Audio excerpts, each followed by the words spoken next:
여러분 안녕하세요. 오롱자입니다. 오늘은 김 작가님 만나고 왔어요. 역시나 또 새로운 일, 여러 가지 일을 구상하고 계시더라고요. 그래서 좋은 분들 만나는 거 참 좋은 것 같고요. 어쨌건 그런 기회를 가질 수 있게 저를 응원해주신 분들 다 여러분 덕분이니까요. 사실 정말 감사드립니다. 오늘 김 작가님이랑 얘기하다가 좀 문득 제 지인분이 떠올랐는데요. 그분 얘기 좀 해드릴게요.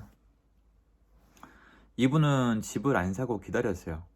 집을 안 사고 기다렸는데 원래 일단 원하는 주거지는 마포구였거든요. 마포구인데 여러분 아시겠지만 사실 어떤 분께는 지금은 안 그렇지만 예전에 마레프라 그러죠. 마포 레미안 프로지오가 좀 낯선 아파트인 경우도 많아요. 왜냐면 그 일대가 원래 막 주거지가 아니라 좀 일자리도 늘어나고 좀 먹자골목도 있고 그런 곳이었거든요. 그래서 그러다가 아파트가 쭉 올라가는 걸 보고 이분이 심각성을 느끼신 거예요. 2018년도부터 심각성을 느끼신 것 같은데 2018년도부터 집을 알아보려고 이제 다니시더라고요. 그리고 저한테 종종 말씀도 해주시고 조언도 해드리고 하다가 대출을 얼마나 받느냐에 따라서 굉장히 좀 긴장을 하셨었어요. 그런데 2019년이 되자 갑자기 부동산 시장이 얼어붙었죠. 그때 저랑 제일 많이 대화하신 것 같아요. 이거 어떻게 된 거냐? 이제 끝난 거냐? 아니면 왜냐면 태식이 너랑 왜 얘기가 다르냐? 그래서 그게 아니라 입주가 있는 기간 동안은 흔들릴 수도 있고 2018년 동안 9.13 대책이 셌다. 이거는 한 6개월에서 1년은 가지 않겠냐 싶다고 말씀을 드렸거든요. 그래서 거꾸로 말씀드렸어요. 이거 기회다. 사셔라. 마포 레미안 프로줄 실거주라고 하지 않으셨냐? 이건 쳐다볼 것도 없다. 대출받고 살아라고 말씀을 드렸는데 제 말을 무시하신 게 아니라 고민을 많이 하셨어요. 그리고 물건까지 보셨어요. 제가 오늘 작가님이랑 얘기했을 때 기억에 그때 그 아파트가 34평이 33평이죠. 34평이 14억인가? 14억에서 15억 사이였거든요. 내려왔던 거예요. 그게 가격이 괜찮았었거든요. 14억대 물건을 보고 고민을 하시다가 그 말씀을 하시더라고요. 다 알겠는데 지금 대출을 이만큼 끌어 쓰는 건 난 너무 불안하다.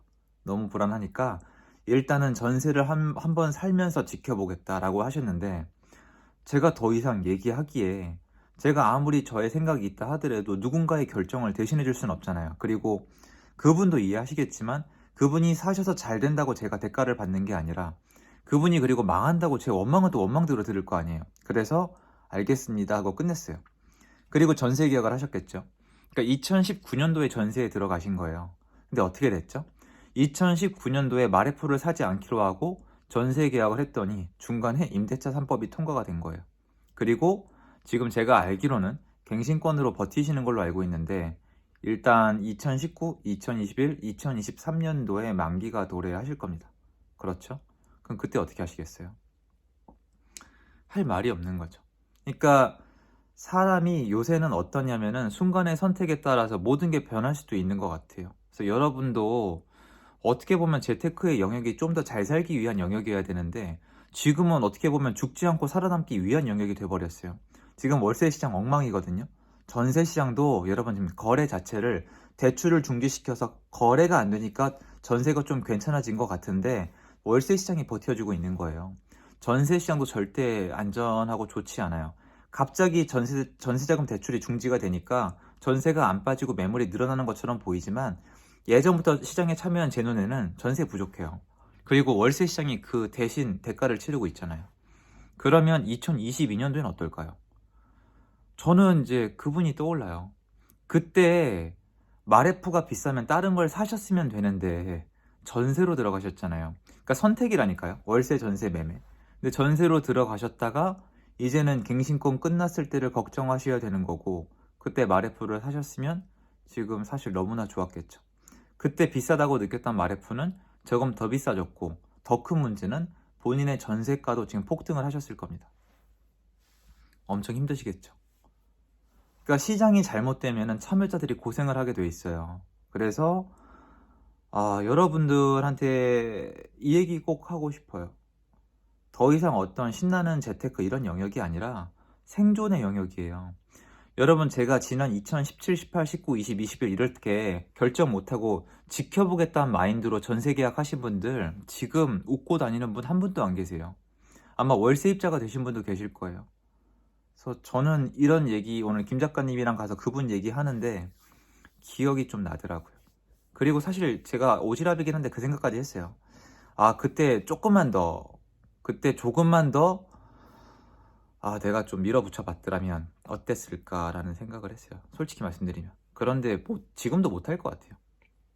못할 것 같고, 그리고 이제 김 작가님이랑 얘기할 때 제가 이런 부분에 대해서 어떤 이 2022년도가 월세나 전세로 살 때가 아니라 지금은 집을 사야 될 때다. 이 생각에 대해서 어떻게 사람들한테 좀 알려드릴 수 있을까? 그리고 제가 계속 수업을 해오면서 저희 직원들이랑 같이 지금 서울에 눌려 있고 그런데 금매를 잡을 수 있는 괜찮은 지역들을 추렸잖아요. 그런 것들을 그러니까 구체적으로 지금 집을 전월세가 아니라 사야 되는데 지금 시장이 이렇고 이렇게 될 거니까 여기 나가서 골라서 이렇게 살아라고 딱 알려드리고 싶은 거예요. 예전에 그분 같은 사례는 싫으니까요. 저는 그걸 알려드리고 싶고 행동하게 만들고 싶었거든요. 근데 김 작가님 저번에 뵀을 때, 저번 인터뷰에 뵀을 때 딱 가니까 클래스 101 쪽 이 얘기를 해주시더라고요. 얘가 플랫폼이 있는데 꽤 많아서 많은 분들에게 홍보가 가능할 거다. 그래서 소개를 받아가지고 클래스 101이랑 얘기를 한 다음에 제가 지금 이 고민하던 지식을 클래스 101에 개강하기로 했고 일단 개강을 했어요. 개강을 오늘 했어요. 오늘 했고 강의는 아마 2월달 초 정도에 올라갈 것 같아요. 이것도 기간이 다른데 일단 거긴 2월 15일 이렇게 적혀 있거든요. 근데 그거는 좀 랜덤하다고 하는데 저희 직원들이 지금 열심히 작업해주고 계세요. 그리고 저는 강의를 열심히 찍고 있고 말 그대로 진짜 길게 얘기하면 힘들잖아요.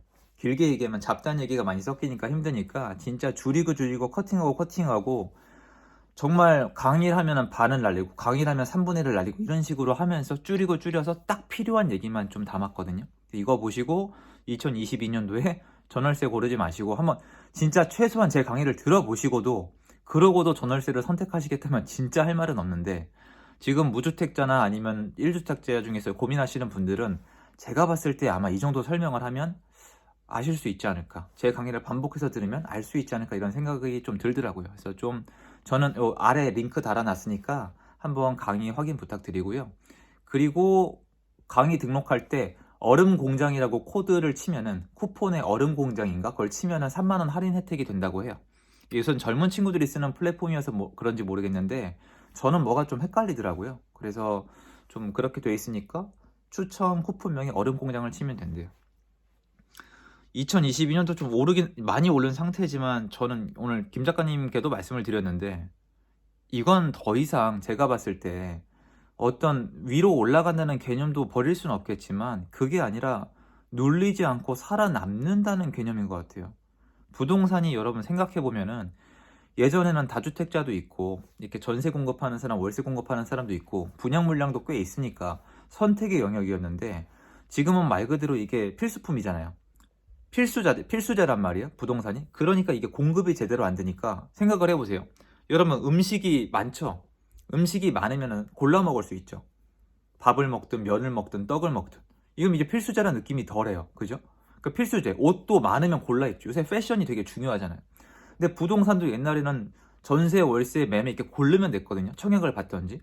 이렇게 고르면 되니까 좀 여유가 있었는데 지금은 공급이 너무 부족하니까 생존의 문제가 되는 거예요. 여러분 이거 느끼셔야 돼요. 부동산 시장이 망가지다 못해 이제 생존의 문제가 된 거라니까요. 당장 지금 월세 비싼 거 계약하신 분들 여쭤보세요. 생활이 얼마나 쪼들리는지. 전세는요. 전세를 여러분 매물이 있다 하더라도 들어가려고 그러면 대출이 안 나오니까 힘드시죠. 그럼 월세로 가게 돼 있잖아요. 월세가 오르면 전세로 다시 와요.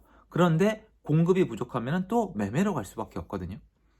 이게 생필품은 공급을 충분히 해줘야 돼요. 옷도 먹는 것도 집도. 근데 여기까지 왔어요. 이렇게 5년이 지났는데 사태의 심각성을 아직 못 느끼시면 전 문제가 있다고 생각을 해요. 그래서 저는 오늘 분명히 말씀을 드려요. 필수제인 부동산을 사람들이 이렇게 얘기를 했죠. buying, 사는 것이 아니라 living, 사는 곳이다. 뭔 말이에요 도대체. 누군가 그걸 사서 제공을 해줘야 될 거 아니에요. 임대차 시장의 80%가 민간인데 필수제인 부동산의 공급을 잘못한 결과 이제는 부동산은 선택의 영역이 아니라 생존의 영역이 되어가고 있어요. 이거 어마어마하게 큰 문제거든요. 느끼시는 분들이 있을걸요. 분명히 많을 거예요. 그럼 앞으로 이게 없어질까요? 심해질까요? 저는 심해질 거라고 봐요. 그래서 저는 지금 시점에서 2022년도에 여태까지 저를 만났던 분들에게 저는 절대로 전세 월세로 살라고 얘기하고 싶지 않아요. 가능하다면 집을 사라고. 그 집을 시작으로 집으로 집을 사는 식으로 내가 원하는 곳까지 가라고 말씀을 드리고 싶어요. 그래서 오늘의 정리. 부동산의 공급이 부족해서 결국 이제는 생존의 문제란 얘기가 나오게 생겼다. 이게 제가 시장에서 느끼는 거예요. 거래가 없기 때문에 여러분은 안 보이실 거예요. 지금 시장은 제가 아무리 얘기해도 안 보이실 거예요. 거래가 막혀 있으니까 수요 공급의 어떤 결과가 반영이 안 되죠. 그런데 거래가 안 막혀 있는 데가 어디죠? 예, 맞습니다. 대출이 필요 없는 곳들은 거래가 안 막혀 있죠. 부분적으로. 거기가 강남인데 강남 가격은 지금 어떻게 돼가고 있을까요? 결국 이 커튼을 거쳐지면 안에 있는 게 보일 거예요. 저는 여태까지 그려왔습니다. 그래서 여러분이 좀 생존하기를 원하고요. 좀 부동산 문제를 옛날보다 좀 더 진지하게 생각해 봐야 된다고 생각을 합니다. 영상 여기까지고요. 오늘 갔다 와서 좀 여운이 남아서 그분 생각하니까 너무 아쉬워서 영상 하나 찍었습니다. 감사합니다. 편안한 밤 되세요.